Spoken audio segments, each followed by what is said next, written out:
itong gilid na madaming kainan? Oo. Hindi ba ito yun? Iba to, puro mga ano to eh.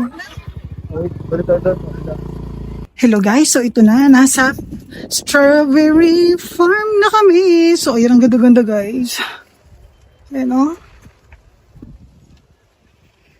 Ang lawak dito guys, grabe, promise. Oh.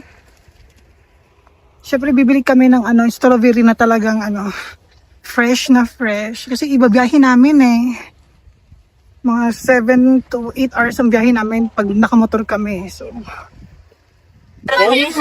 Isang variety lang. 150. Naubos yung malalaking pretty food.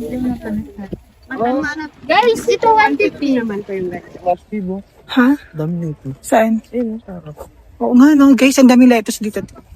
So bali, nasa farm kami ng strawberry. So, pero hindi lang strawberry yung mga nandito, halo-halo na. Meron, eto lettuce guys, oh. My God, ang ganda, my gosh. Tingnan niyo, oh. Tapos guys, mura talaga strawberry dito. Ang lalaki ng mga mismong strawberry. 300 lang siya, yung pinakamalaki. Pero kung di nyo trip yung super laki na mga strawberry, may maliliit din sila, 150.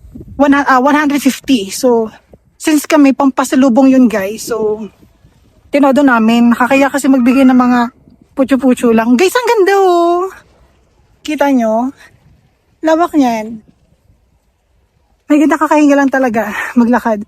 Tapos guys, ang ganda ng mga house sa likod. Kikita nyo ba? Ang ganda, promise. Tapos para may style din sila na parang dito, Hollywood. Nakikita nyo ba? I'm not sure kung nakikita nyo yung Bollywood. Anyway, ayan, ang ganda. Ang ganda dito. Yan, sobrang lawak dito guys. Hello guys, so ayan, tapos na kami sa strawberry farm. Uwi muna kami kasi ang dami namin napamili na pasalubong at ang bigat ng motor. So kailangan namin bumili sa accommodation. So sobrang lamig na dito guys. Time check magto 12 pa lang, pero grabe guys oh.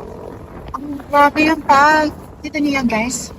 Ayan oh, ang pag talaga dito, ang lamig.